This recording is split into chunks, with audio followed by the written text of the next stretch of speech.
Buenas noches, jóvenes. Vamos a hacer estudia conmigo de neumología. Soy el doctor Villar. Ya nos conocemos, ya nos hemos reunido antes. Vamos entonces a dar inicio a esta sesión. Como siempre, toda duda, toda consulta a través del chat. Me escriben, estoy atento ahí. Eh, Vamos a revisar primero preguntas más falladas. ¿No? Ahí vamos ya entrenando desde ahora cuál es el método para uno analizar estas preguntas. Preguntas no son como uno preguntaría en un curso de universidad tratando de hacer docencia. Las preguntas tienen trampa y uno tiene que comenzar a aprender a resolver esa trampa. Muchas preguntas están muy mal hechas, ¿no? Cuando revisemos bancos van a darse cuenta de eso y a veces tienen, ¿no? Tienen un concepto errado, vamos a tener que corregirlas, porque tampoco podemos dejar pasar eso, ¿no? En un momentito, déjeme. De vuelta, disculpen que no encontraba el lapicero de mi tablet para poder escribir. Probablemente está dentro de mi escritorio, pero no lo veo, así que tuve que sacar otra tablet para salvar el problema al momento. Muy bien, vamos a empezar entonces, neumología, lo que le decía. Ah, miren dónde estaba. Dios santo, ya, ni hablar. Así somos de distraídos los médicos a veces. Vamos entonces, estudia conmigo las más falladas. Vamos con los más fallados primero. Y vean ustedes esta de acá. Dice, ¿cuál de los siguientes medicamentos de segunda línea se considera el más tóxico y por lo tanto se utiliza con precaución en el tratamiento de los extensamente resistentes? Recordando que en los extensamente resistentes, en el grupo de drogoresistencia, tenemos el grupo A, son los más importantes, donde tenemos dos subgrupos, ¿no? Tenemos la bedaquiline y linezolid y tenemos la fluoroquinolonas respiratorias, que son dos, ¿no? Levofloxacino y moxifloxacino. Muy bien. Entonces, lo que tenemos acá fundamentalmente es que el linezolid, que es un fármaco que utilizamos mucho en UCI, el linezolid es un bacteriostático, ¿no?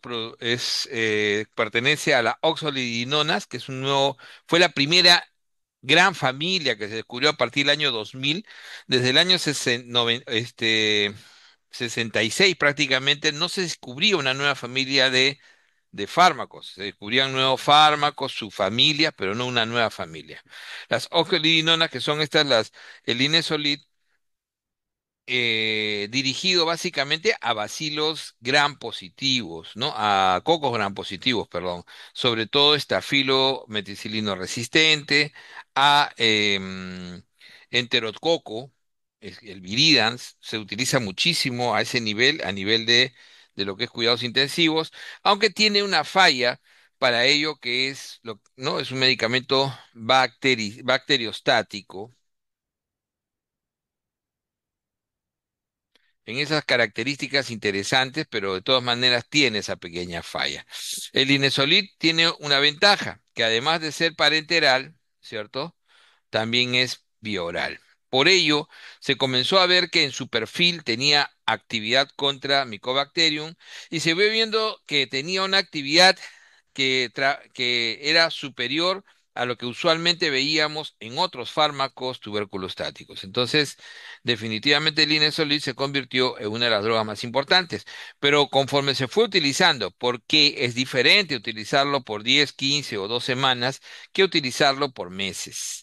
Se vio observando una serie, sobre todo, de efectos adversos a nivel de piel, coloración, eczema, se vio a nivel de lo que es médula ósea, ¿no? Diarrea crónica. Entonces, hay una serie de efectos adversos que conforman, digamos, un perfil de toxicidad importante. Por ello, dice uno que lo que más tiene que tenerse cuidado y precaución y observar es el Inesolid, pero es necesario, por ejemplo, para poder armar los esquemas de extensamente resistentes, sobre todo los extensamente resistentes.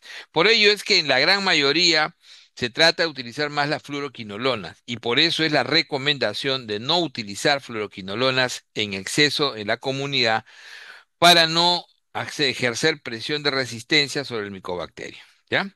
Entonces, el bedaquilina también tiene un perfil de toxicidad regular, no es tampoco muy inocuo, pero no va como el Linezolid. Mujer de 65 años, miren, este es bien interesante porque uno diría, ¿no? Va fiebre alta, tos productiva, etcétera, radiografía de tórax, se observa lesión cavitada.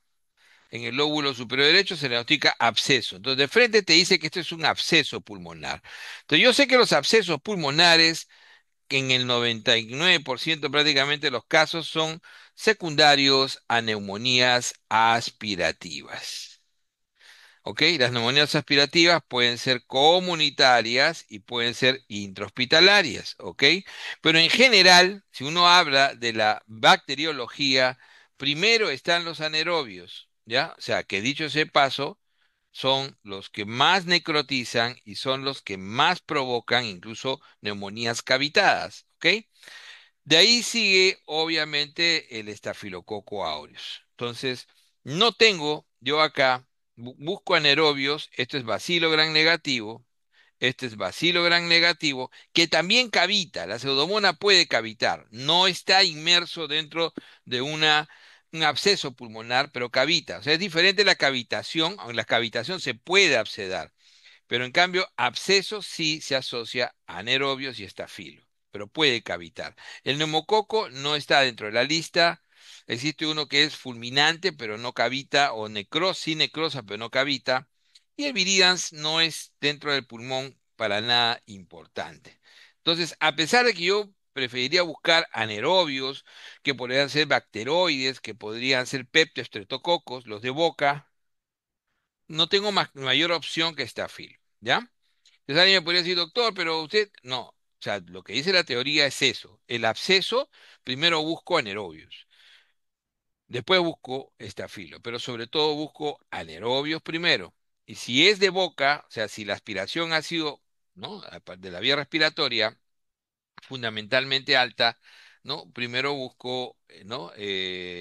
Peptoestreptococos y cuando es intrahospitalario o está asociado a tumores, por ejemplo, que se abscedan, que hay una pregunta reciente que se hizo alrededor de eso, está más asociado a bacteroides SP.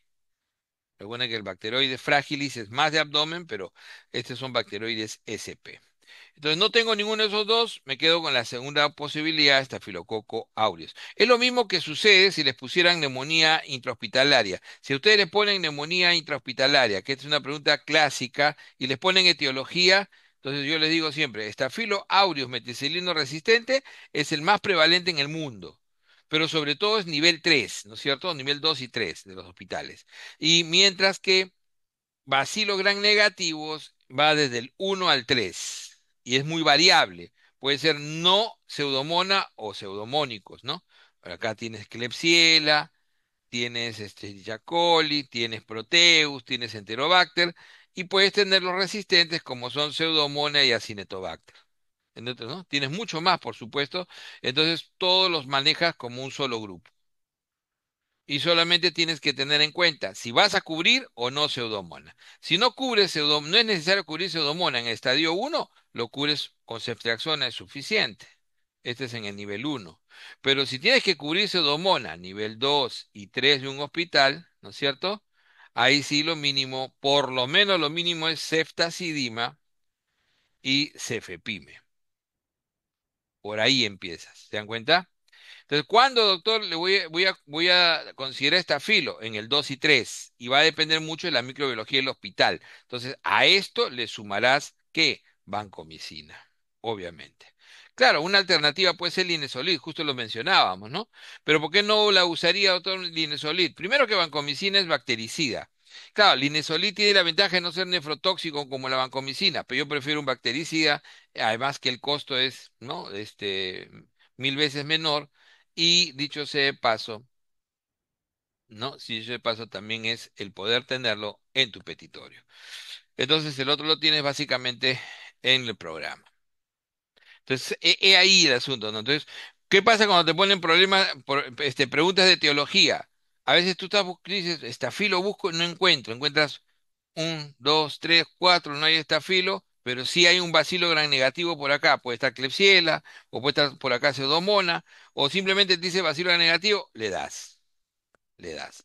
Algunas veces los confunden, dicen, así había estafilo, pero meticilino, coagulasa negativo, ese no es Staphylo aureus. Esto también es una trampa. Varón de 27 años que hace 2 meses presenta, miren, 2 meses, primero vas viendo ahí, 2 meses, tos, fiebre vespertina, pérdida ponderal, típico de la TB, ¿no es cierto? Síntomas característicos. Tiene encima, ¿no? En el ápice derecho, tiene su infiltrado, pero sin embargo, los dos BK son negativos. Podrías hacerle intentar una prueba molecular rápida, pero no tienes la opción. No se refiere a una con sonda. Recuerda que la prueba molecular con sonda ya es cuando está diagnosticado el paciente, ya es un BK positivo, es un bacilífero positivo. Y se hace esta prueba con sonda para poder hacer prueba de sensibilidad rápida, ¿no? Corroboras y además haces prueba de sensibilidad rápida, primero a rifampicina y después a fluoroquinolonas. Ok, entonces no es la respuesta. ¿Cómo defines el caso? Entonces, yo sigo pensando que es TB, pero ya no es como antes que decía, ya, empezamos el tratamiento, diagnosticamos TBBK negativo y esquema uno. Esto hubiese sido una respuesta hace unos 4 años. Ya no, ya.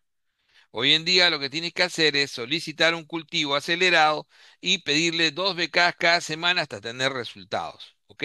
Entonces, cuando uno ve tantas respuestas hacia los otros lados es que no tenían la menor idea. Generalmente acá tienes por lo menos un 10 a 15% que no tuvieron, ¿no? Acá, o sea, por lo menos tienes un 40% que no estaban seguros de nada. Por eso que se fue acá, se fue allá. Una broncofiroscopía, por ejemplo, no está en ningún lado. No estuvo antes ni estará después. No es una prueba, es demasiado invasiva para hacer un diagnóstico de BK cuando tienes pruebas moleculares. Y hacer un diagnóstico BK negativo y ahorita puedes sensibilidad rápida. ¿Cómo haces esto si es BK negativo? O sea, es lanzarse a la piscina sin tener agua, ¿no es cierto? Tampoco. Esto se hace cuando ya tienes, como le decía, la prueba de sensibilidad rápida, que se llama prueba molecular con sonda, se hace cuando es BK positivo. Entonces, por eso esta tampoco es respuesta. Pero esto hubiese sido si fuera BK positivo. Cuando es BK negativo, entonces si sigues pensando que es TB, insiste, y entonces cada 2 semanas le haces un BK y vas haciendo un cultivo y cuando sale el cultivo, si es negativo, pues te olvidas y si es positivo, ¿qué pasa, doctor, si el paciente se deteriora clínicamente? Le estoy haciendo 2 BKs, la siguiente semana de pronto comienza a hacer mucha fiebre, se postra, no, empiezas tratamiento ahí sí lo declaras BK, ¿no? Lo tratas como, no se dice hoy día BK negativo, se dice bacteriología negativa, pero lo declaras TB y le das su tratamiento. ¿Cuál es el tratamiento hoy en día? Dos, isoniazida, rifampicina, piracinoida, etambutol. ¿Y cómo es la segunda fase? A ver quién me la pone ahí para que despierten. ¿Cuál es la segunda fase actual? Ya la hemos visto hace poco. Ya hemos discutido. Exacto. 4 meses todos los días. 4 meses isoniazida, rifampicina todos los días. Muy bien. Vamos a la siguiente. Dice que un paciente, mujer de 72 años, ingresó al hospital 3 para una cirugía de tiroides por cáncer papilar. Tercer día, hace fiebre y la radiografía muestra 2 infiltrados algodonosos mediales en ambos pulmones. Terapia más adecuada. Es un hospital 3. Lo mínimo, podrías darle ceftriaxona y anoia. Este es para hospital 1. Cefta más amica, pero ¿por qué? La amica no tiene lugar en el pulmón, no concentra en el tejido bronquial. Se suele utilizar cuando tienes pseudomonas resistentes para que cubra periféricamente, pero a nivel de pulmón no va a servir, ¿no es cierto? Cefepime Homero, pero cuando usas carbapenén, cuando tienes evidencia de resistencia o cuando es asociada a ventilación. ¿Es asociado a ventilación a neumonía? No. Es un paciente con neumonía intrahospitalaria. Recuerda que las neumonías nosocomiales son de dos tipos, neumonía intrahospitalaria clásica más de 48 horas que está hospitalizado haciendo una neumonía y la neumonía asociada a ventilación, más de 48 horas después de haber sido intubado, hace la neumonía. Entonces, estos de acá sí o sí requieren carbapenem. Estos no. Estos pueden ir con cefepime más banco, ¿sí? PIPTAS no necesariamente, porque PIPTAS generalmente vamos a pensar cuando tenemos que cubrir anaerobios por algún motivo.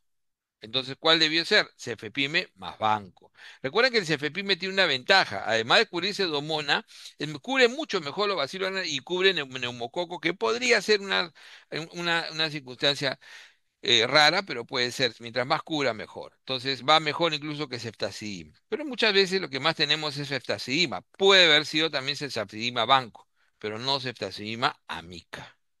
Y esta de acá no era mala, y muchos lo pusieron, pero esta era si hubiese sido asociada a ventilación o si te hubiesen dicho acá, ¿no? Se ha detectado cepas de pseudomonas resistente. Ah, entonces ahí sí, meropenem era la indicación. O para asociado a ventilación o cuando te dice el texto. Muy bien. Y dice acá, dice, paciente mujer que ha estado en cirugía bariátrica, ¿no? En la siguiente evaluación presenta un AGA con un pH acidótico con, ¿por qué está acidótico? Porque tiene un CO2 elevado. ¿Y qué te dice que esto solamente es una acidosis respiratoria? Hay hipoxemia, ¿no es cierto? Pero ¿qué es lo que predomina? Tiene una gradiente normal. Entonces, tú no tienes una ira uno sin o sea, la única ira uno que tiene gradiente normal es el mal de altura. Todos los demás tienen gradiente elevada, o sea por ventilación, perfusión, sea por difusión, ¿no? Por deterioro de difusión, o sea por shunt derecha-izquierda. Todos tienen gradiente alveolo arterial elevada. Solamente el mal de altura. Y no es un mal de altura. Entonces, esto definitivamente es una ira 2. A pesar de que tenga hipoxemia, es una ira 2. Porque el mecanismo puro es esto, y te lo está diciendo la gradiente. Eso es lo que tienes que analizar. A veces no es tan fácil, pero tienes que analizarlo con calma. Entonces, la gradiente es clave ahí, ¿no? Gradiente normal. Entonces, si esto es 2 y es ventilatorio, si esto es una ira 2 y es ventilatorio, obviamente no debes darle demasiado oxígeno, porque la Cira 2 lo que más daño le hace es el exceso de oxígeno. Por lo tanto, el alto flujo está por fuera. Todos estos son altos flujos. Podrías darle una bigotera, pero la bigotera pues va y viene, es más para tratar de hacer algo, es para quien tiene más de 90 de saturación, es para que el que está medio asustado. No es necesario que vayas a la ventilación mecánica todavía, si el paciente está despierto, si recién le vas a dar. Para eso existe la ventilación no invasiva de inicio. Entonces, la ventilación no invasiva es siempre, primero, salvo que el paciente tenga indicación de ventilación mecánica, si su PCO2 hubiese estado más de 60 y hay trastorno del sensorio, ¿no es cierto? O su pH menor de 7,2, no en 7, estaba en 7,2, no, menor de 7,2. A propósito te ponen 7,2, a veces se pone así a propósito, ¿no? Como para que te asustes. Entonces, sin embargo, ahí la mayoría lo ha hecho, pero los que han puesto por varios sitios yo creo que no tenían mucha idea. Acuérdense, el alto flujo no va para las hipoxemias, básicamente las hipoxemias, siempre por debajo de 90, doctor, pero no para las ventilatorias. Esta era ventilatoria. La clave acá es que te des cuenta qué tipo de ira estabas, ante qué tipo de ira estabas. Y dice, paciente 22 años con cefalea y mialgia. Entonces tengo cefalea y mialgia, ¿no? Refiere hace una semana tos seca, uy, te seca y febrícula. Todo esto apunta a un atípico. Dolor de oído, ¿no? Meningitis bulosa. ¿Qué bacteria estamos pensando, chicos? Este atípico. ¿Qué sospechamos? Micoplasma, ¿no es cierto? Claro, micoplasma, ¿no? Mire, ¿no? Dolor de oído, rash, que podría ser un eritema multiforme, ¿no? Podría tener también crioaglutininas. Elección terapéutica, entonces, fácil, pues. Macrólidos. Entonces busco mi cochino macróleo y está acá. No tengo por qué equivocarme. Porque yo sé que no le va a hacer, o sea, primero, los beta-lactámicos no son necesarios. Los beta-lactámicos, y acá este paciente es jovencito, no tiene ningún factor, ¿tenía algún factor de riesgo de resistencia? Ninguno. Si tiene factores de riesgo de resistencia, les doy la razón y ponemos un beta-lactámico, pero no necesitabas el beta-lactámico. Y acá estabas peor, porque acá ni siquiera coges el atípico. Acá cogías el atípico, pero no era necesario el beta-lactámico, porque no tiene factor de riesgo de resistencia. Levo sí lo coge, sí, pero el levo es alternativa, siempre es alternativa y está demostrado, ¿no? Que esto nos puede generar problemas de presión de resistencia, a pesar de que todo el mundo lo usa, ¿no? Pero vamos a lo teórico. La minociclina ni siquiera es una alternativa cercana, porque la alternativa a los macrólidos, ¿cuál es? La alternativa a los macrólidos, ¿cuál es? La primera alternativa, doxi. Doxi, no mino, doxi, que es diferente. ¿Y por qué doxi es diferente a mino? Los dos son de tetraciclina de segunda generación. Los dos tienen el mismo espectro, ¿sí? Pero Doxy tiene menos efectos adversos severos, minociclina te da un vértigo intenso y no necesita ajuste renal. Es el más perfecto de las tetraciclinas de segunda generación. Entonces, claritromicina, 500 cada 12, 5 días. Muy bien. Vamos ahora sí a ver algunos casitos como para repasar, como para seguir repasando. Hicimos la pasada del Pareto, ahora sí ya con más alternativas y más discusión. ¿Ya? Vamos a la primera. Hombre de 65 años con EPOC presenta disnea severa, una presión de oxígeno de 55 y CO2 de 60. ¿Cuál es el tipo de insuficiencia respiratoria? Y acá vean ustedes el diagnóstico. ¿Ah? Hace un rato vimos que por los diagnósticos, apnea del sueño, posoperado, creo que era, ¿no? Y encima, y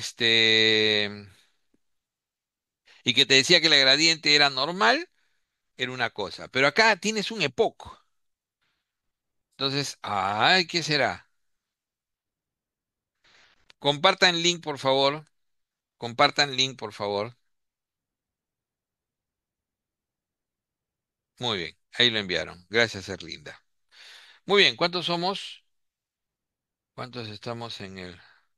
Muy bien, lleguemos a la mitad, más de la mitad. Vamos, chicos, con fe, un poco más de la mitad. Es hipoxémica, es hipercámnica, es mixta. Muy bien, ahora sí, ya podemos discutir. Claro que sí. Claro, tú podías pensar que era hipercámnica, pero ¿dónde están los mecanismos de hipercapnia acá? Cuando tú dices las causas de hipercapnia, acuérdate, las causas de ira 2, las causas de ira 2, centrales, neuromusculares. ¿Y dónde está el EPOC? Uy, ahí está el problema. ¿El EPOC puede generar? Sí, puede generar. En estados agudos severos, el EPOC e incluso el asma podrían generar, pero no son puros. Los puros IRA2, donde la gradiente alveolar arterial es normal, donde la gradiente alveolar arterial es normal, son los centrales, o sea, por ejemplo, toxicidad por opiáceos, ¿no? Por ejemplo, tumores, por ejemplo, herniación. Y en los neuromusculares, ¿cuáles tenemos? A ver, ¿quién se acuerda? En los neuromusculares, enfermedades desmielinizantes, Guillain-Barré, ELA, ¿no es cierto? Miastenia gravis, o tenemos aquellos de pared, ¿no? Con pared, ¿no? La cifoescoliosis, la obesidad mórbida, y acá, tanto en muscular como central, en ambos, el coma mixedematoso, por ejemplo. Coma mixedematoso, ¿no? A nivel central está, genera hipoventilación y debilidad muscular periférica. ¿Se dan cuenta? Miren cómo puede tener un componente mixto. Pero, ¿qué pasa con este POC? ¿Qué es lo que le dice? La dice, es un hombre que presenta disnea severa y está hipoxémico y tiene CO2. Entonces, un EPOC que tiene ya cronicidad, generalmente hace insuficiencia respiratoria crónica y le puede sumar la elevación del CO2. Y estos son los pocos casos que hacen lo que se llama la ira mixta. ¿Quiénes hacen ira mixta? La ira mixta lo pueden hacer los pacientes crónicos, sobre todo los EPOC, que hacen insuficiencia respiratoria crónica y le suman el CO2. Recuerden que los EPOC son uno de los grandes grupos, junto con el EPIT, que hacen insuficiencia respiratoria crónica que van a requerir oxígeno domiciliario. Y el otro gran grupo que hacen IRA mixta son postparo cardiorrespiratorio. Postparo cardiorrespiratorio. Entonces hacen IRA mixta. ¿Por qué? Porque tienen los dos mecanismos. Tienen el mecanismo hipoxémico y tienen el mecanismo de ventilatorio inadecuado. Entonces, por eso es que ahí sí se admite que sea una mixta. ¿Ya? Entonces, una insuficiencia respiratoria mixta. A veces puede sonar un poco, pero hay que analizarlo de esa manera. Vamos a la siguiente. Mujer de 50 años, el ama también podría llegar a mixto, sí, en algunos pacientes muy severos que hacen insuficiencia respiratoria crónica, pero eso es raro, Alex. Generalmente ese se llama síndrome asma-EPOC. El síndrome asma-EPOC son muy pocos pacientes. La verdad que en mi vida he visto un par. Entonces pueden plantearse. Una mujer de 50 años con disnea progresiva y tos seca, por ejemplo, tiene estertores en velcro, en bases pulmonares y TAC muestra panalización periférica. Un diagnóstico probable, a ver. Y mire que ya es un diagnóstico etiológico, ¿ah? No es solamente el sindrómico, ¿no? Creo que cae maduro que esto es un EPIT. Entonces vamos a ver qué cosa es lo que más se acerca a esa posibilidad. Entonces, muy bien. Yo creo que eso habíamos hablado algo. Efectivamente, ¿no? La fibrosis pulmonar idiopática es un diagnóstico de los más frecuentes, pero que requiere todo un proceso de descarte. Entonces tú dices, ¿por qué piensas acá que puede ser? Porque la edad clásica está entre 50 y 70, nuevamente el link, porque el paciente tiene sobre todo la panalización periférica, que es una característica, ¿no? La panalización. Por ejemplo, una sarcoidosis te va a dar nódulos, ¿no? Un patrón nodular. Ahora, una neumonitis por sensibilidad te va a dar un patrón intersticial fino, ¿no? Una una linfan- linfangioleiomatosis también te va a dar, ¿no? No te da un panal de abeja, ¿no? Te va a dar generalmente un empedrado. La proteinosis o alveolar te da una imagen de empedrado, entonces uno tiene que ir viendo eso. Entonces, cuando tú tienes un EPIT, para llegar al diagnóstico final, pasas primero por las causas más frecuentes. Tienes que descartar las colagenopatías. Entonces, en tu plan de trabajo haces, ¿no?, descarte de colágenopatía, sobre todo AR, esclerosis sistémica progresiva, lupus. De ahí haces el descarte, en nuestro país es muy frecuente, la neumoconiosis, el depósito de sustancias inorgánicas, ¿no? Sarcoidosis, asbestosis, antracosis sobre todo. Después el descarte del depósito de sustancias orgánicas, las neumonitis alérgicas. Después el efecto de la radioterapia, de los medicamentos, metrotexate, bleomicina, nitrofurantoína y algunos patrones infecciosos más raros. Entonces, una vez que haces los más frecuentes, pasas a los más raros, a los granulomatosos, como son descartar la sarcoidosis y proteinosis alveolar, entre otros, ¿no es cierto? Y cuando no tienes ya diagnósticos, pues ahí recién dices fibrosis pulmonar idiopática, le haces su broncofibroskopía, estudias la alveolitis y le haces su biopsia para determinar el tipo de fibrosis pulmonar idiopática, que no tiene una etiología, que no es precisamente idiopática, pero que tiene patrones anatomopatológicos definidos y que el tratamiento final es el trasplante pulmonar. Si bien es cierto, pirfenidone ni dentadif puede ser a ralentizar la evolución, pero no cura. Vamos a la siguiente. Un hombre de 40 años en UCI, tras una pancreatitis aguda severa, desarrolla disnea aguda con un PAFI de 150 y opacidades bilaterales en TAC. ¿Cuál es la causa más probable de su síndrome de estrés respiratorio? Dice, ¿no? ¿Cuál es la causa de este síndrome de estrés respiratorio agudo? Pregunta es fácil. Recuerden que el síndrome de estrés respiratorio agudo no es una entidad eh, con una etiología única, ¿no? O sea, son causas directas, causas indirectas. ¿Qué es lo que sucede? ¿Cuál es el daño? ¿Cuál es el daño base de todo esto? ¿Por qué se produce síndrome de estrés respiratorio agudo? A ver, fisiopatológicamente. ¿Qué dicen ustedes? ¿Cuál es el? ¿Por qué se produce, ¿no? ¿Cuál es el daño básico? Lo que se llama hoy en día. Eso, Kevin, el daño alveolar difuso, también llamado daño alveolar inflamatorio. Entonces, es un proceso inflamatorio a nivel del alveolo, ¿ok? Es a nivel alveolo. Entonces, el macrófago alveolar se convierte en un macrófago inflamatorio y comienza la producción ¿de qué? De gran cantidad de citoquinas, lo cual en este proceso inflamatorio va a destruir tremendamente los neumocitos 1 y también y eso va a hacer que caiga tremendamente la producción de tensoactivo. Entonces, esas son las consecuencias. Mucha inflamación.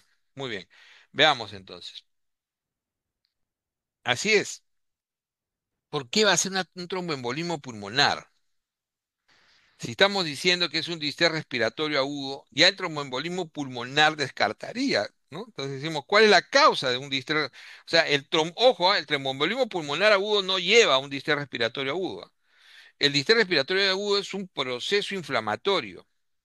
El tromboembolismo es un proceso isquémico, es diferente, ¿ya?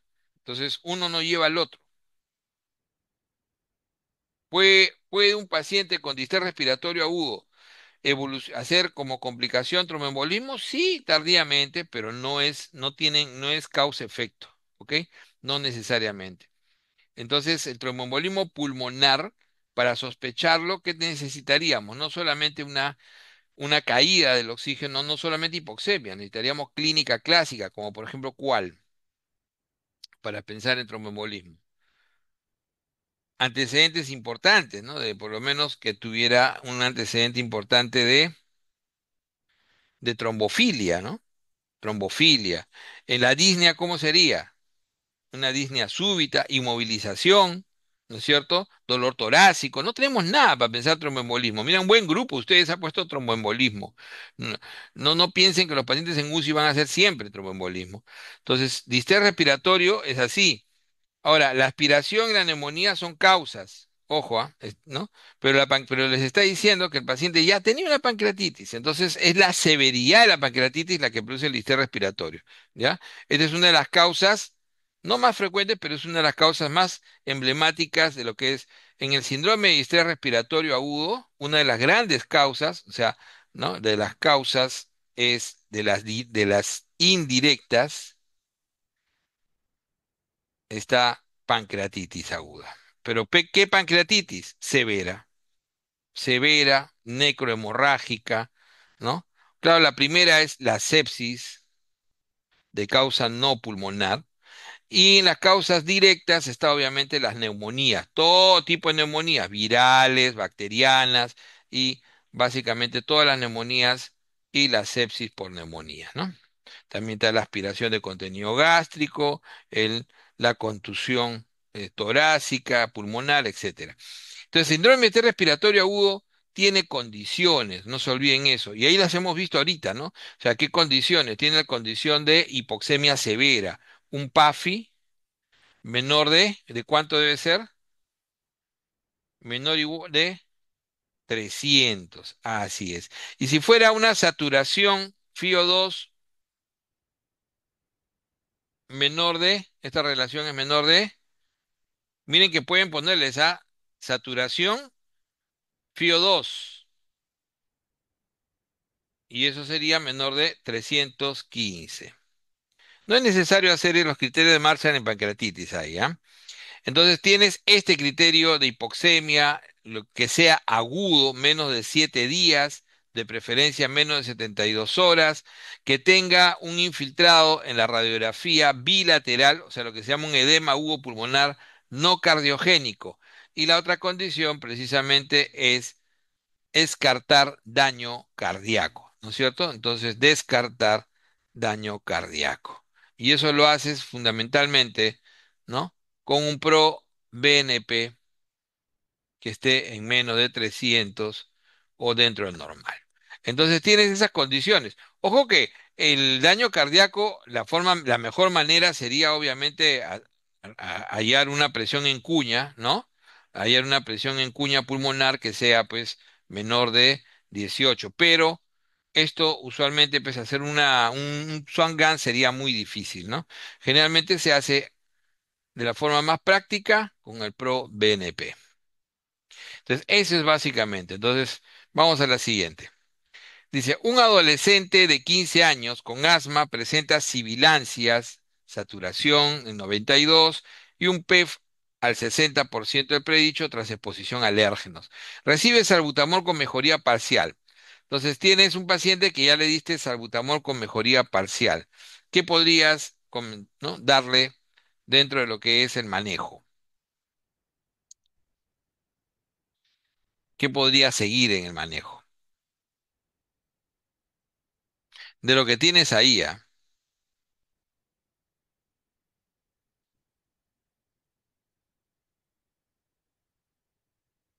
Muy bien, ya estamos ahí. Claro que sí. ¿Por qué no le darías salmeterol? O sea, los que pusieron salmeterol, ¿ah? ¿Por qué no le darías? Porque todavía no ha salido de la crisis aguda. Sigue todavía con crisis aguda, todavía está en el 60%, todavía satura 92%, entonces todavía no ha salido del proceso, ¿no es cierto? Entonces, salmeterol solamente se usa cuando el paciente es preventivo, o sea, no tiene efecto agudo. Recuerden que el salmeterol es un beta 2 agonista que va a actuar recién a las 2 horas, o sea, es tardío, ¿no? Esto es básicamente para el mantenimiento. Obviamente aumentar el salbutamol puede ser una opción, pero si recibe salbutamol, debemos suponer que ha recibido la dosis adecuada. Siempre debemos suponer eso, ¿ok? Teofilina ya es más bien un medicamento que se utiliza en casos extremos de refractariedad.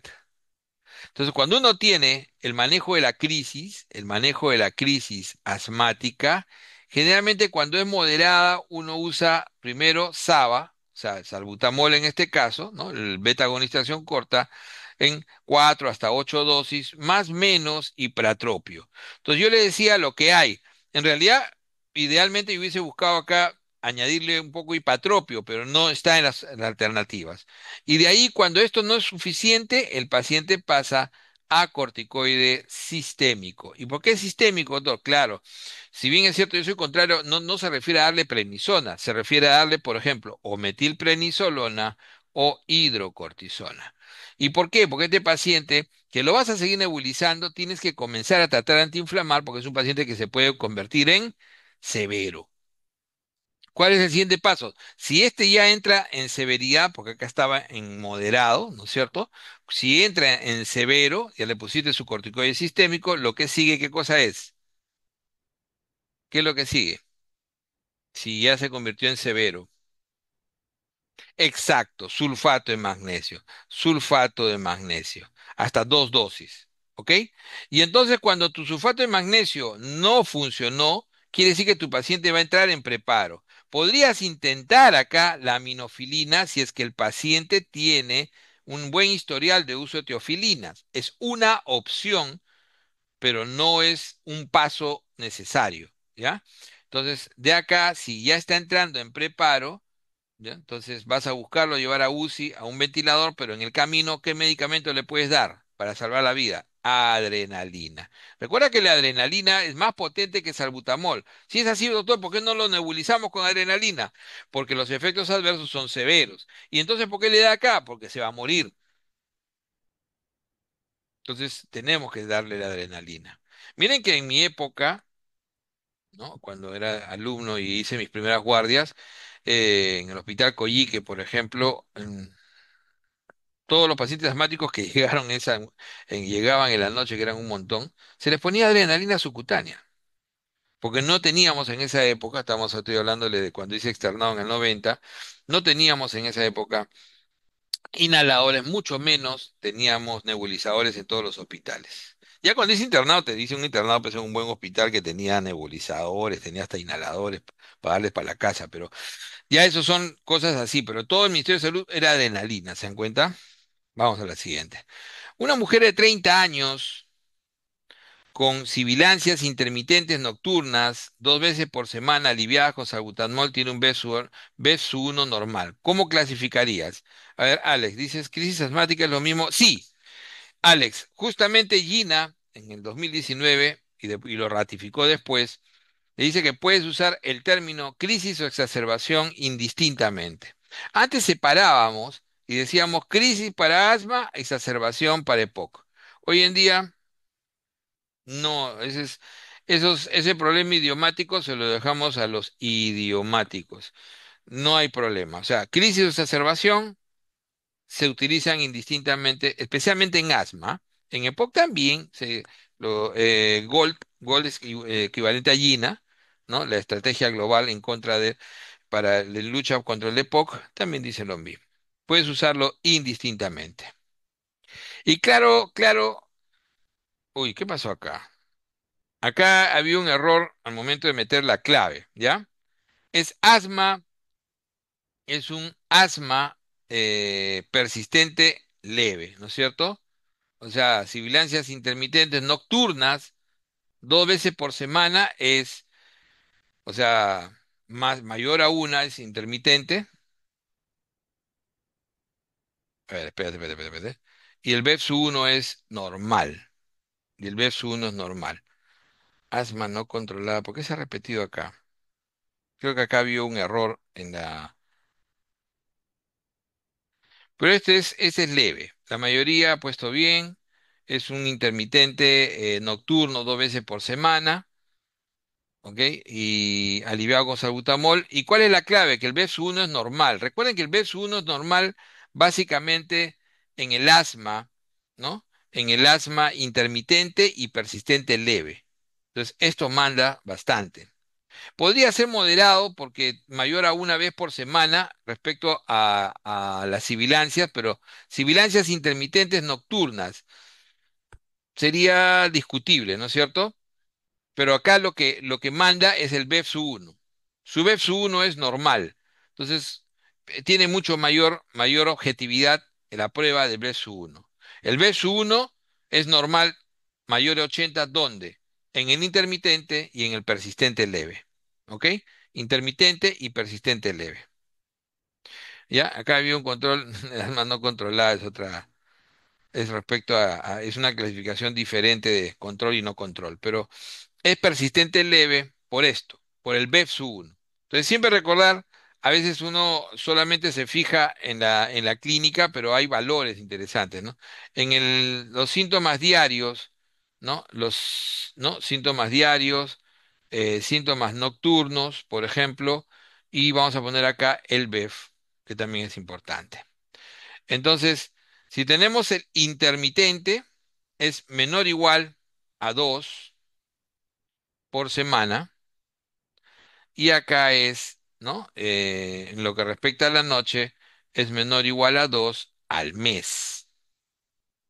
Y el BEPS-1 mayor a 80%, o sea, normal todavía, ¿no es cierto? En el persistente leve, como en este caso, es mayor a 80%, dice que es normal, ¿no? El síntoma diurno, que es lo que primero, después en clínica lo que más manda siempre es el diurno. Entonces, en el diurno es mayor de 2 por semana, pero no todos los días, pero no todos los días. Y acá es 3 a 4 por mes. ¿Ok? Entonces, en el caso sería, lo escogemos persistente leve porque esto es más objetivo. No se suele poner en todos los casos, ¿ah?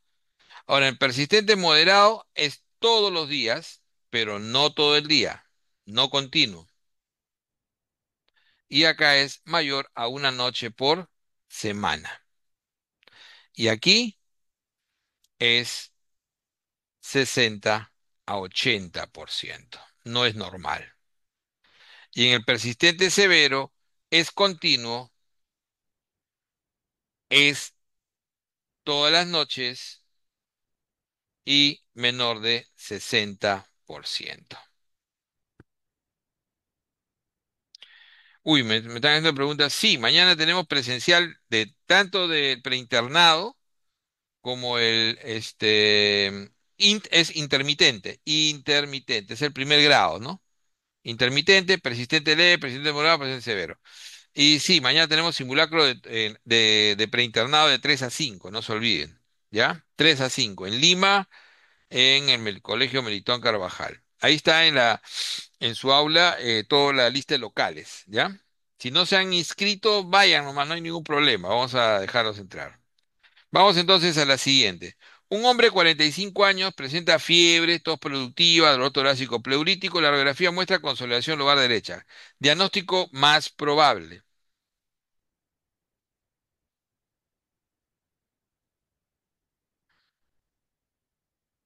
Diagnóstico más probable. Como le decía, siempre puede haber mucha discusión en lo que es la clasificación del asma, ¿no? En su cronicidad, pero hay cosas que son claves. Las pruebas te definen mejor los síntomas diarios, de ahí los síntomas nocturnos.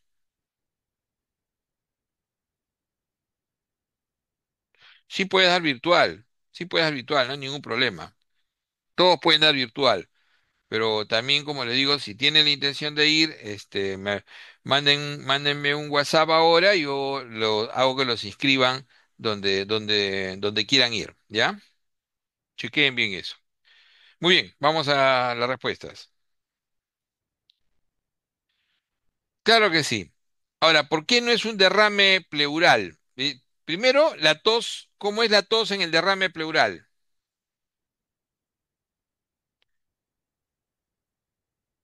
Al final lo hago, Jonathan, porfa. ¿Cómo es la tos? Es tos seca, así es, tos seca, típicamente seca. Y esta es una tos productiva. Ahora, el derrame pleural per se, sin darle ninguna, ¿te va a dar fiebre? En todo caso, tendría que siempre es un derrame paraneumónico. Primero está la neumonía. O sea, decir derrame pleural secas no me da. O sea, nunca supera el síndrome al diagnóstico nosológico, ¿ya? Acá está mucho mejor el diagnóstico nosológico, ¿ok? Entonces, tuberculosis pulmonar, ¿por qué no podría ser? Por el tiempo, por el tiempo. O sea, en ningún momento me habla de una evolución de tiempo largo. Acuérdense que el tuberculosis por lo menos debe pasar los 15 días. Entonces, siempre tengan eso en cuenta para no equivocarse. El dolor torácico pleurítico, doctor, en la neumonía es común, sí, más del 50%, más del 50%. Y el estacionamiento en Meditón, de hecho que no, María, es bien, o sea, probablemente puedas conseguirlo con la gente de ahí, pero no es que nosotros hayamos separado estacionamiento. Pero sí, de hecho que si vas donde el portero y le das su propina, te va a abrir la cara. Probablemente que sí. Vamos a la siguiente. Mujer de 50 años con neumonía comunitaria no grave, sin comorbilidades, tiene alergia a penicilina. ¿Cuál es el tratamiento ambulatorio más adecuado?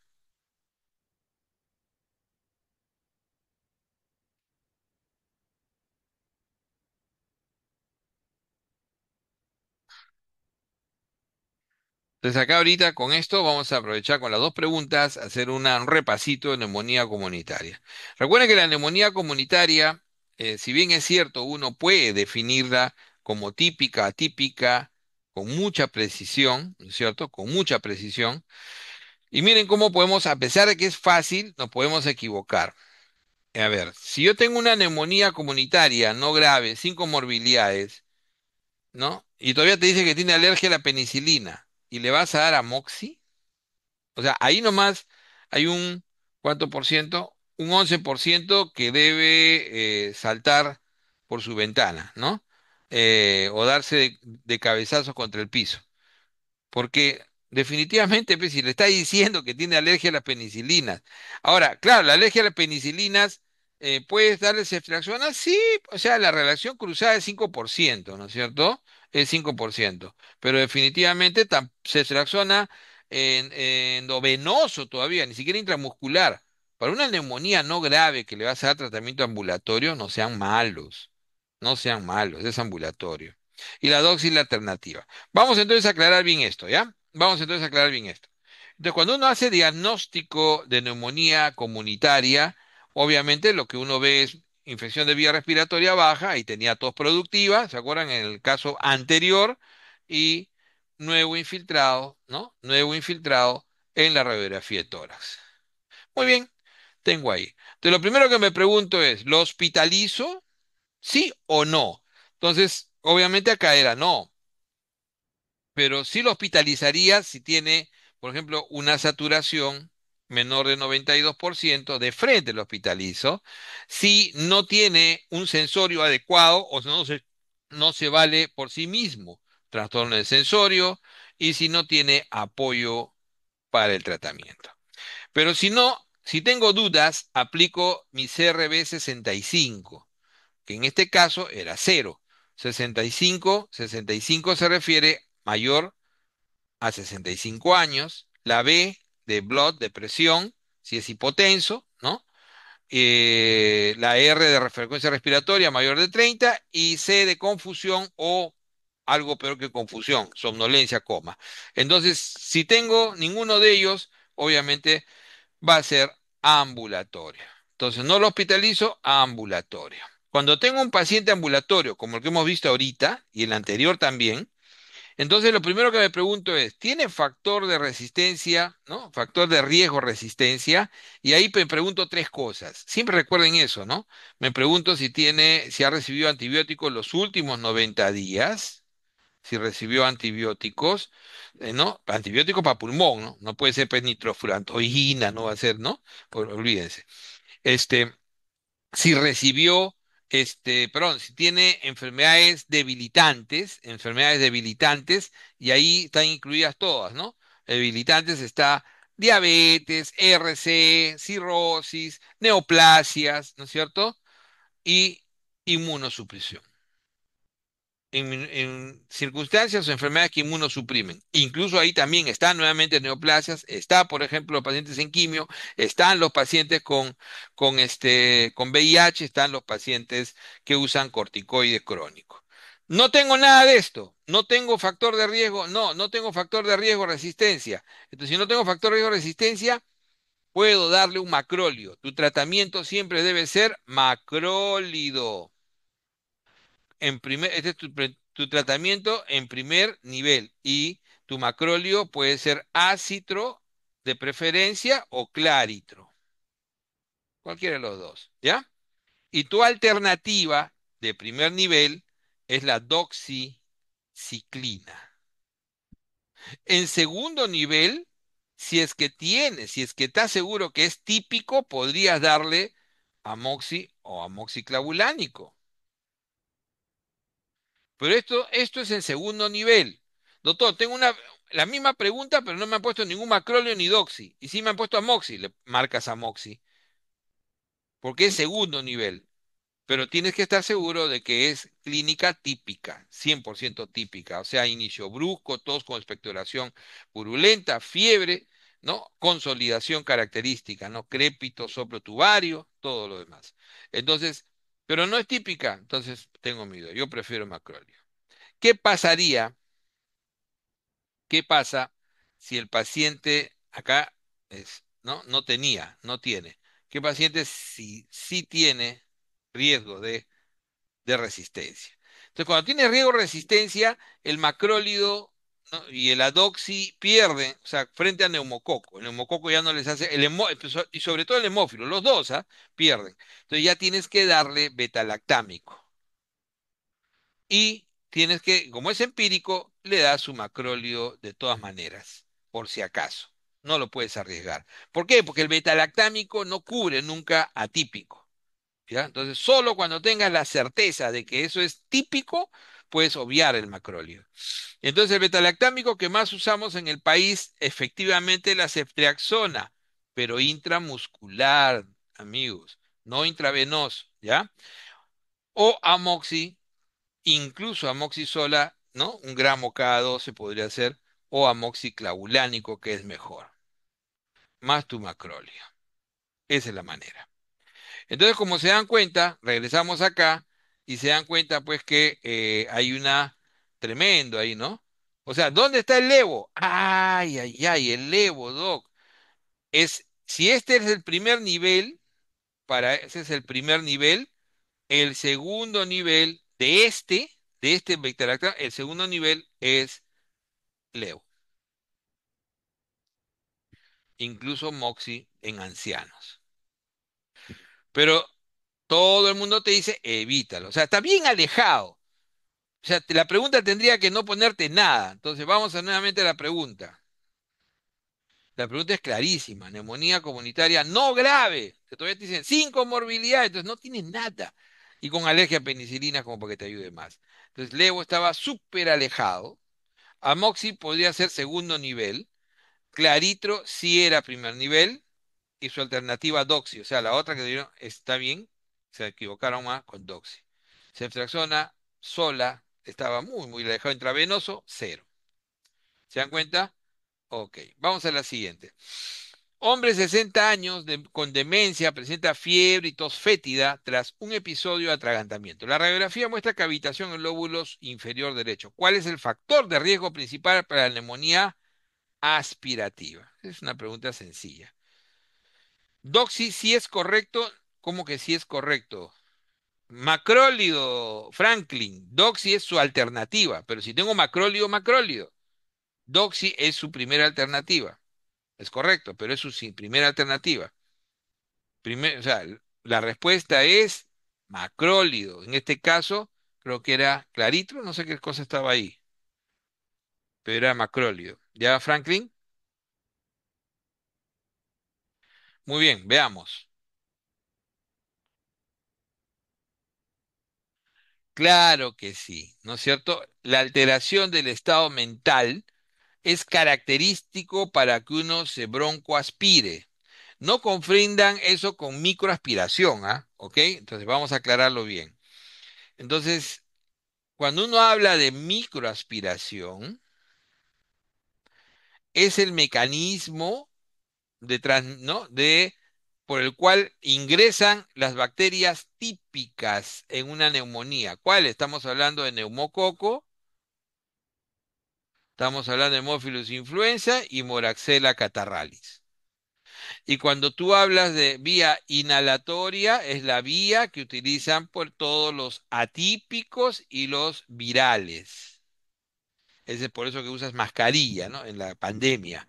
Uso que los atípicos como micoplasma o como clamidia se dan con mucha frecuencia en aquellos sitios donde se duermen gente en mucha cantidad, por ejemplo, en los centros de reclusión, ahí se transmite con mucha facilidad. De eso ha habido preguntas antes, ¿ok? Y hay una vía más, que es la vía ¿no? Hematógena, que es Staphylo aureus, más raro.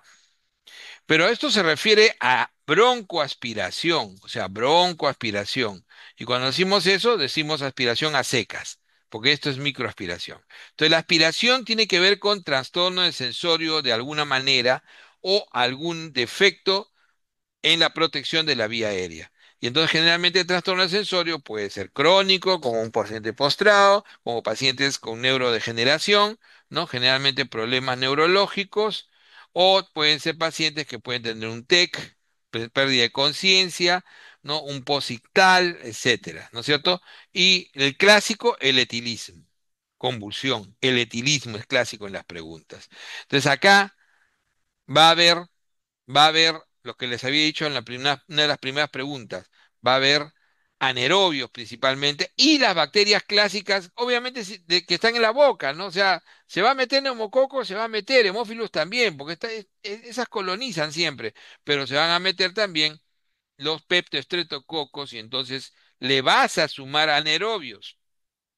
Por eso que una neumonía aspirativa de la comunidad suele darle no le das clinda solo. En otros países a veces sí, ¿ah? Nosotros le damos ceftriaxona más clindamicina. ¿Ok? Es una muy buena elección. En otras partes usan ampicilina, sulbactam.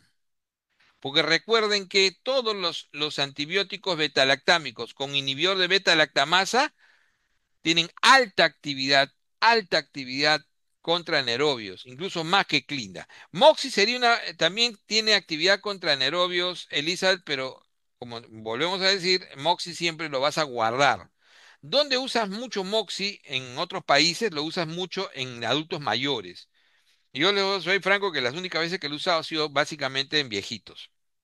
Viejitos con neumonías aspirativas en su casa, que a veces me decían el colega, bueno, yo más trato a colegas y a sus familiares, y me decían, Lucho, no quiero llevarlo al hospital, dale Moxi. Entonces ahí sí te la juegas con un anciano donde vas a tener una muy buena performance. ¿Ok? Pero no para un examen, por ejemplo. Muy bien. Vamos a la siguiente. Ojo que esto es comunitario, ¿ah? Pero ¿qué tal si la neumonía aspirativa es hospitalaria? Entonces ya esto te quedó corto. Ya esto te queda corto. Entonces tienes que pensar en pseudomona. Entonces ya tienes que darle piperacilina. Ahí sí está perfecto la piperacilina tazobactam. No es muy caro, ya. Dale ceftazidime o cefepime más Clinda también es una muy buena opción, porque te cubres tu pseudomona y cubres tu anaerobia. Ceftriaxona con Clinda en el hospital, ya cuando la neumonía es aspirativa es un poco, salvo que sea primer nivel. Pero ya en un segundo o tercer nivel, en los hospitales clásicos, difícil porque ya tienes que pensar en pseudomona.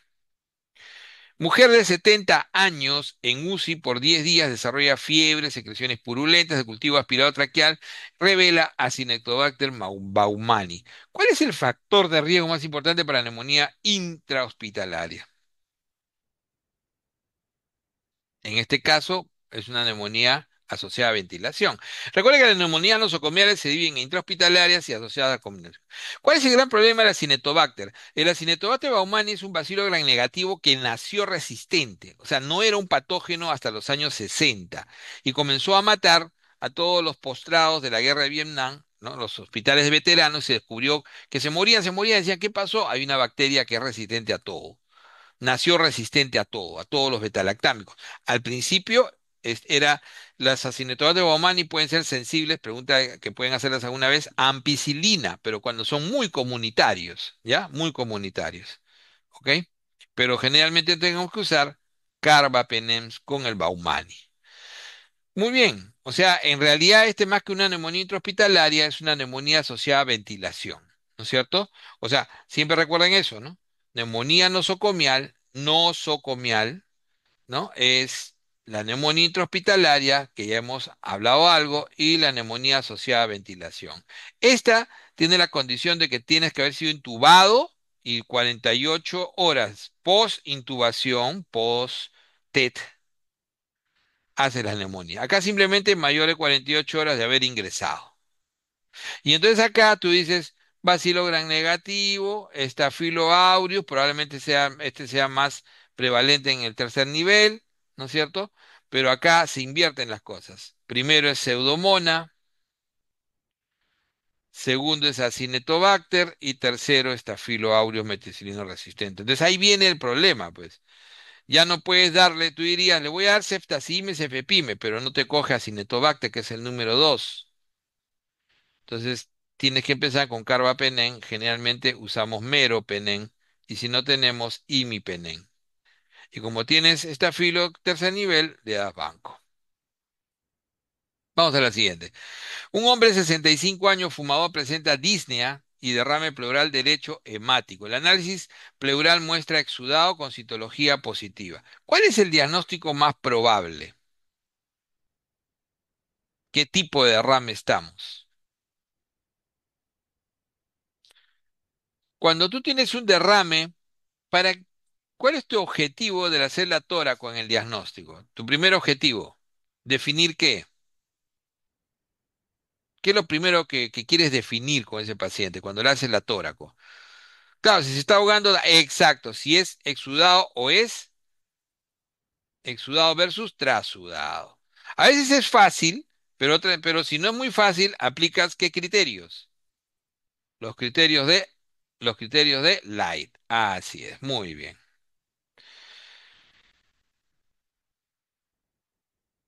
¿Por qué sería un paraneumónico? Yo siempre voy al error. Claro, es un derrame neoplásico, pero ¿por qué paraneumónico? Miren, si es hemático.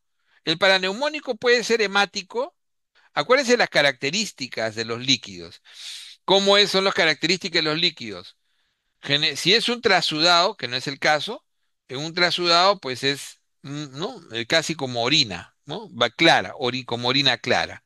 Y en el caso de el más frecuente de los exudados, que es el paraneumónico, turbio, turbio. En el caso del neoplásico, hemático. Y en el caso del tuberculoso, ¿cómo es?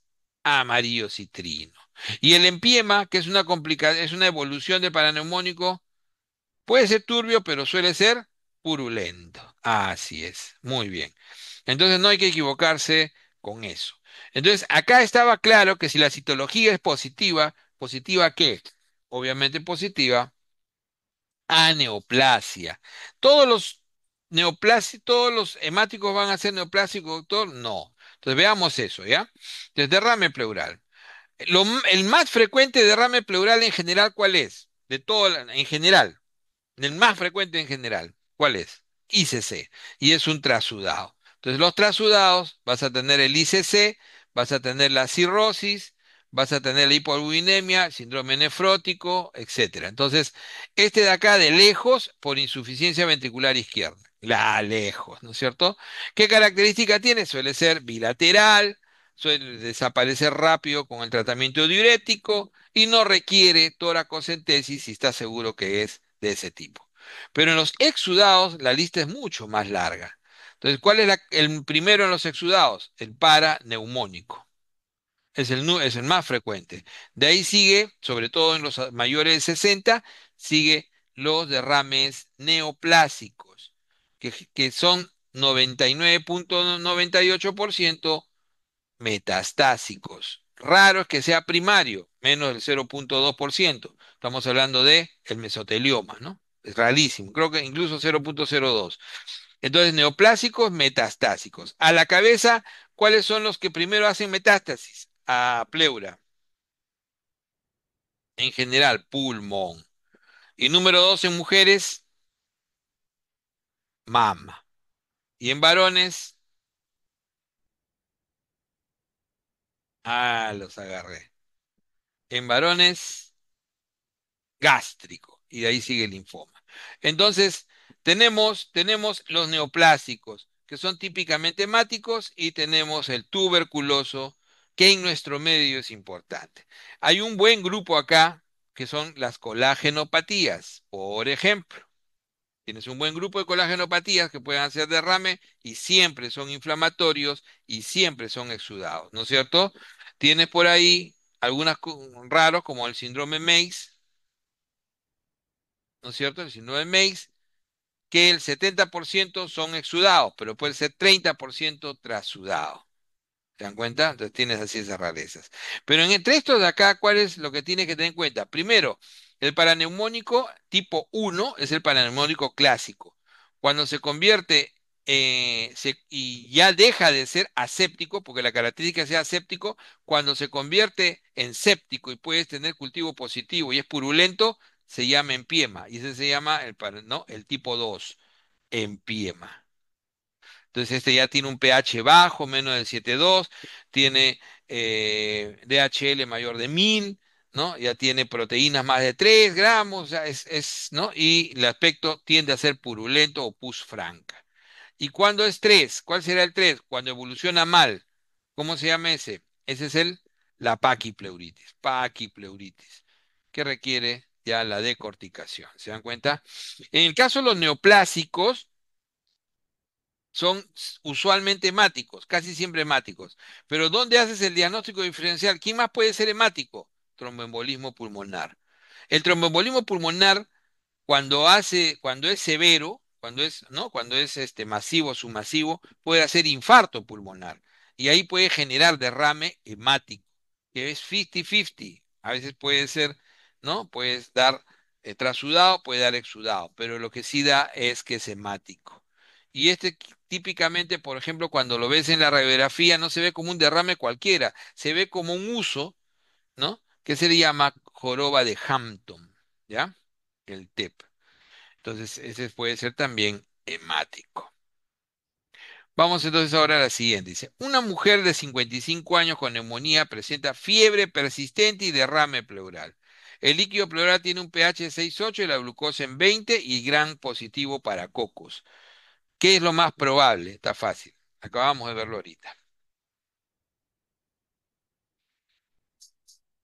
Miren que la neumonía por neumococo, que es la más frecuente en la calle, ¿no? En el comunitario, El 50% hacen derrame, de diferente grado, derrame paraneumónico. La mayoría hace un derrame pequeño, por eso es que el síntoma de dolor pleurítico es muy frecuente en la neumonía. ¿Ok? La inspiración, dolor ahí, ¿no?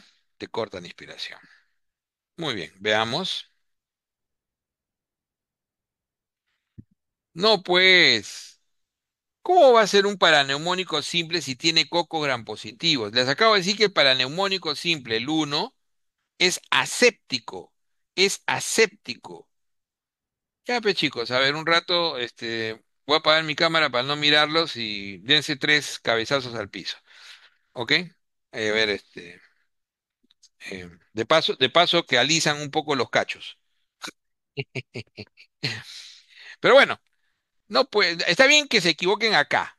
Y ahora que estamos empezando, antes de ir a la residentado, que es el examen más bonito. El paranemónico simple es aséptico, es predominio de polimorfos nucleares, sí tiene glucosa baja, pero no tanto, no tanto como 20. Y sí tiene, sí puede ser un pH ácido, pero no tanto, no baja del 7,2. ¿Se dan cuenta? ¿Ok? Entonces vamos a verlo eso ahorita. Entonces, cuando tú dices glucosa baja, típicamente todos los exudados, glucosa baja significa menos de 60. Puede no cumplir esta condición, pero cuando es menos de 40, solamente tienes tres diagnósticos. Cuando es menos de 40, tienes el empiema, el tuberculoso y el reumático por AR. ¿Se dan cuenta? Dato, ¿ya? Y cuando es menos de 15, solamente uno puede hacer eso, AR. ¿Se dan cuenta? Entonces, ese dato es importante, por ejemplo, ¿ya? Ahora, cuando haces el paraneumónico es aséptico, es turbio, pero es aséptico, a predominio de polimorfos nucleares. Pero en el empiema, si bien es cierto, el cultivo solo rinde 40%, ¿por qué? Porque hay anaerobios. Recuerden que es muy difícil hacer cultivo con anaerobios. Pero el empiema, ¿qué características te va a decir que es empiema? Su pH es muy bajo, menor de 7,2. O sea, quiere decir que estos de acá no bajan tanto. Otra gran característica que tienen, la glucosa, menor de 40. ¿Se acuerdan que en el de diferencial te quedan pocas posibilidades? Es fácil darse cuenta cuando es T vía R. Entonces, porque acá lo que estás diferenciando es que no sea paraneumónico. Otra característica es que tiene un DHL muy alto, mayor de 1000, que tiene una proteína muy alta, mayor de 3 gramos, que tiene unos leucocitos casi 100% en polimorfos nucleares y mayores de 25.000. ¿Se dan cuenta? Entonces, esos datitos. Entonces, definitivamente no se pueden volver a equivocar, ¿ya?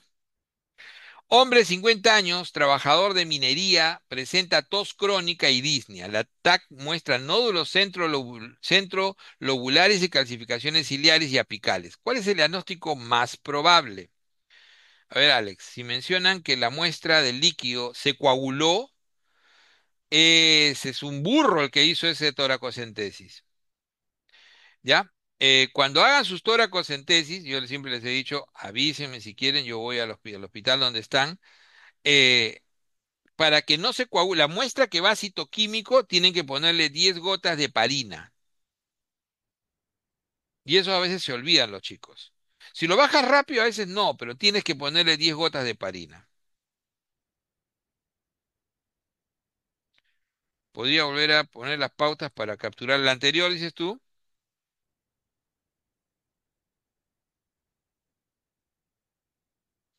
Rápido nomás, ¿ah? Captúralo. Pero esto queda grabado, ¿ah? Ya. Muy bien. Veamos ahora esta de acá. Está bonita.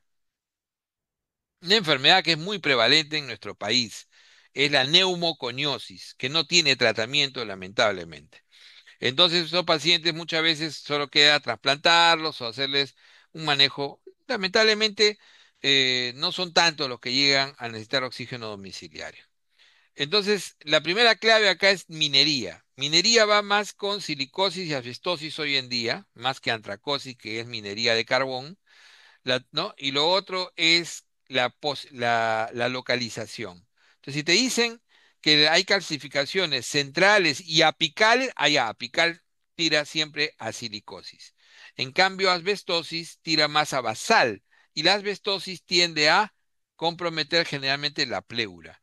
Entonces, en las neumoconiosis hay que tener en cuenta eso, ¿no? Silicosis tiende a ser central, ¿no? Pequeños nódulos centrales, ¿no? Y sobre todo nódulos y adenopatías centrales y apicales. Y otra característica de la silicosis es el hecho que pueden producir, ¿no?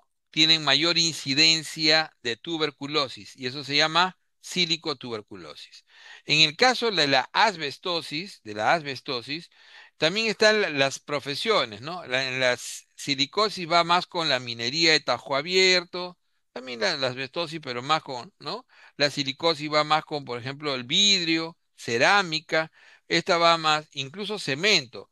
Esto va más con la construcción civil, con la demolición, ¿no? Con la demolición, con la construcción de barcos, cosas de ese tipo. Entonces, la asbestosis, por ejemplo, tiende a ser más en las bases y no nódulos, sino tractos fibrosos y pleura engrosada que tiende a calcificarse. Incluso al inicio producen derrames pleurales hemáticos limitados que pueden generar mesotelioma, benigno al principio, maligno a largo plazo. ¿Ok? Eso es lo que hay que tener siempre en cuenta. Ahora, la antracosis, siempre recordar que es antigua, tiende a ser siempre medial y apical, ¿no? La localización es generalmente intersticio nodular y se asocia a carbón. Con la antracosis se describió la relación entre neumoconiosis y AR. ¿Cómo se llama eso? El que se presenten nódulos en el pulmón asociados a neumoconiosis, síndrome Kaplan. Así es, síndrome Kaplan. Hoy en día más se asocia a silicosis, se le llama Kaplan moderno, pero esto fue descrito con antracosis. Vamos a la siguiente. Un hombre de 70 años, exfumador con disnea de esfuerzo, BEF1, 60% del predicho, tiene dos exacerbaciones al año. ¿En qué grupo GOL se clasifica? Entonces, ahí hoy en día, la nueva clasificación GOL que se hace tiene que ver básicamente con la posibilidad de lo que es las exacerbaciones y los síntomas frecuentes. Si uno no tiene síntomas frecuentes y pocas exacerbaciones, menos de uno al año, entonces uno es una categoría A, es una buena categoría, ¿no? Y eso sirve ahora para el tratamiento. O sea, no es que se ha desechado la clasificación de leve, moderado, severo y muy severo. ¿Ah? Eso todavía es funcional, pero esto es una clasificación que va más al tratamiento. Entonces es importante porque te va a decir, ahorita les voy a decir por qué. Muy bien. Así es. Entonces es un grupo B por la disnea. ¿Por qué no es A, doctor? Si solamente no tiene muchas exacerbaciones al año y no habla de hospitalizaciones, porque tiene disnea al esfuerzo. Entonces es un paciente sintomático. No es un paciente que es, ¿no? Asintomático o de pocos síntomas. No, tiene disnea de esfuerzo ya. Cuando tiene muchas exacerbaciones y hospitalizaciones, ya va a pasar al CD. Y entonces para el tratamiento, hoy en día, tú dices, el A, que tiene muy poco sintomático y menos uno o menos exacerbaciones, no hospitalizaciones, por ejemplo. El B, más sintomático, dos o más y una hospitalización máxima al año. Y los demás se resumen en el E, más sintomático y más de dos hospitalizaciones al año. Entonces, ahí se queda el tratamiento hoy en día. A, B y el E. Doctor, y el C y el D se tratan como E. Entonces, se tratan como E. Entonces, en el A, por ejemplo, tú buscas darle un LAVA o un LAMA como tratamiento de fondo, si es necesario, ¿no? Entonces, si es necesario, le puedes dar un LAVA o un LAMA O si son muy pocos síntomas, casi no tiene síntomas, pues le puedes dar incluso un SABA a su casa. O sea, ¿qué estamos hablando de un LABA? Betagonista de acción prolongada, ¿no? Puede ser un formoterol o puedes darle un antimuscarínico de acción prolongada, por ejemplo, un tiotropio.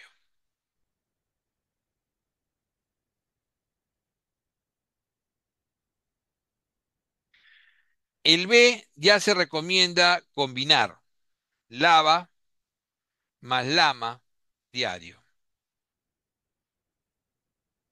Y el E ya se recomienda dosis altas de esta combinación de LABA más LAMA. Y si tiene eosinófilos mayor de 300 periféricos, se le suma corticoide inhalado. Y eso es lo que se llama la terapia triple. ¿Ya? Entonces, estos pacientes con EPOC, por ejemplo, cuando ya son mucho más sintomáticos y llegan a tener hipertensión pulmonar o su BEF-1 ya va por debajo de 30, ¿no? Que es el muy severo, estos pacientes pueden llegar, es la categoría funcionales, pueden llegar a requerir oxígeno domiciliario. Vamos a la siguiente. Dice, mujer de 55 años, no fumadora. Presenta tos persistente y nódulo pulmonar periférico en la tomografía. La biopsia muestra una mutación EGFR. ¿Cuál es el diagnóstico?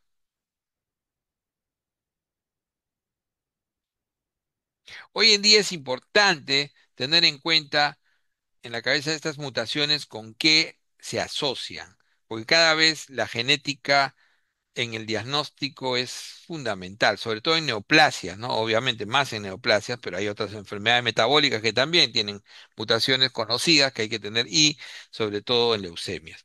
Entonces siempre hay que tener en cuenta eso. Entonces, ¿a qué se asocia esta mutación? Al adenocarcinoma. El carcinoma de células pequeñas, que es básicamente el carcinoma, el microcítico, no tiene esta relación, no suele ser periférico y es muy relacionado a tabaco. Entonces, el carcinoma de células pequeñas no es más frecuente en mujeres. No, el de células pequeñas es muy asociado a tabaco, al igual que el escamoso y células pequeñas, microcíticos, son muy relacionados a tabaco y tienden a ser centrales. O sea, el escamoso es muy central, casi iliar, y el microcítico tiende a, este de acá, el microcítico tiende a ser más bien para iliar, pero también puede ser iliar, pero no son periféricos. Entonces, el periférico clásico, siempre recuerden cuando les pongan los exámenes, son dos. Siempre piensen primero en adenocarcinoma y células gigantes, si es que no hay adenocarcinoma. Pero casi siempre es eso.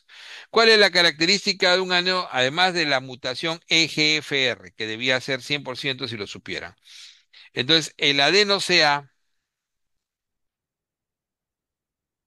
es el más frecuente de todos los cánceres broncogénicos primarios, o broncogénicos o primarios de pulmón. Es el más frecuente de lejos. Es el más frecuente en mujeres de edad media no fumadoras. Cuando esto cambió, yo hacía mi residencia y yo les digo que sufrí mucho porque tuve muchas mujeres jóvenes, ¿no? 35, 40, 45 años, entre ellos una actriz muy conocida, se llamaba la Guardia Serafina, fue mi paciente. Y son personas que nunca fumaron. Me decían, doctor, ¿por qué tengo cáncer? Yo nunca he fumado. Y son agresivos, ¿ah? Entonces, esto es una de las grandes desgracias de este ciclo. Y el adenocarcinoma se hizo número uno más o menos en esa época, 2005, 2006, para adelante. Antes era el escamoso el número uno. Entonces, no fumadores, o sea, es poco asociado a tabaco, ¿no? EGFR1 y también tiene características de ser típicamente periférico. Típicamente es nódulo periférico o masa, más que masa, cuando es muy grande más pensamos en células gigantes. Esa es la característica periférico. Es el que más metástasis da a pleura y es además también a hueso y es además el adenocarcinoma la causa más frecuente hoy en día del síndrome de Pancoast. Recuerden la tríada de Pancoast. ¿Cuál es la tríada de Pancoast? A ver, chicos, tríada de Pancoast, para que despierten. Tríada de Pancoast, tumor, a ver, tumor apical, Horner, muy bien, tumor apical, Horner y compromiso de plexo braquial. Muy bien, ok. Entonces, antes este era asociado, ¿no? Los villanos siguen todavía enseñando eso. Antes este era asociado más a escamoso. Entonces, cuando uno tiene acá, este es los no microcíticos, no microcíticos. Los no microcíticos, que son el 85% de los tumores broncogénicos, es así. De ahí tienes el escamoso epidermoide, que es más frecuente en varones, es el más asociado a tabaco, pero tiene mejor pronóstico, mejor pronóstico. Es el que se asocia a hipercalcemia maligna, ¿no es cierto? Y es típicamente iliar, central o iliar, o iliar. También puede dar pancós, obviamente que sí, pero ya no es el más frecuente, ya no es el más frecuente, iliar. Existe otro que es el de células gigantes, siempre recuerden, que es una masa usualmente periférica, ¿ya? Y en cambio el microcítico, siempre acuérdense que el microcítico 15% es el de mal pronóstico. Casi nunca quirúrgico, no quirúrgico, no quirúrgico. Es metastásico generalmente desde el inicio y es el que más se asocia a paraneoplásicos. De estos, el más frecuente, ¿cuál es el más frecuente? CIJAT, ¿no es cierto? De ahí, un endocrino, muy típico, Cushing para neoplásico. Uno que produce síndrome miasténico, Lamberito. Uno que produce problema, además de miopatía, problema a nivel de piel, heliotropo, Gotron, dermatomiositis. También puede haber poli, pero más dermatomiositis. ¿Se dan cuenta? Entonces, ese es el microcítico, que es un maldito, ¿no? Entonces, ese es el. Entonces, eso es lo que hay que tener en cuenta. Entonces, pero este típicamente es, como le decía, parailiar, pero no periférico, parailiar. Entonces, ahí tienes la diferencia, pues. Cuando ves la pregunta, dices, tenía esto, tenía no fumador, tenía mujer, tenía periférico, ni hablar. No tenías por qué equivocarte.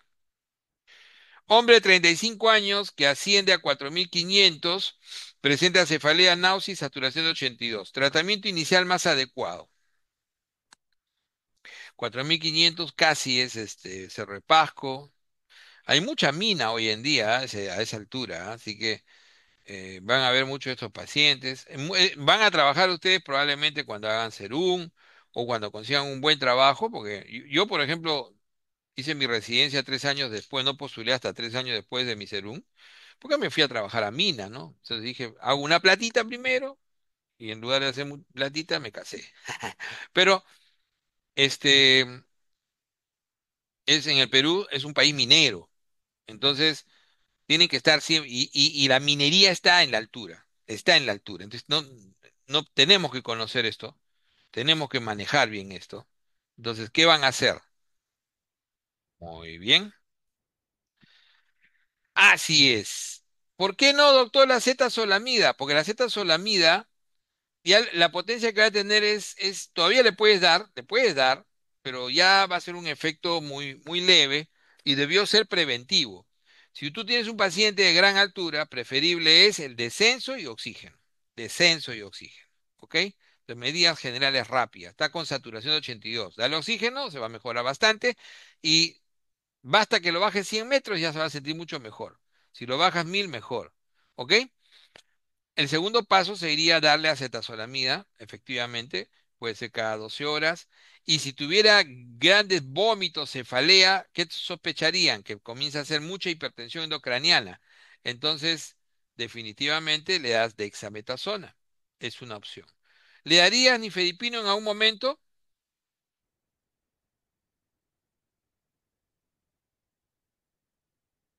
¿Le darían? No, no, chicos, no, porque es mal montaña agudo. El mal de montaña agudo, ay, bromita, ya, me gustó. El mal de montaña agudo no tiene que ver con el edema agudo pulmonar de altura. Nifedipino es para el edema pulmonar de altura. Muy bien. Entonces, ahora se los aclaro, ¿ya? Ok. Entonces, en la enfermedad de altura, así se llama, tú tienes dos vertientes. En lo agudo, ¿no es cierto? Enfermedad de altura aguda. Tienes el mal de montaña agudo y tienes el edema agudo pulmonar de altura.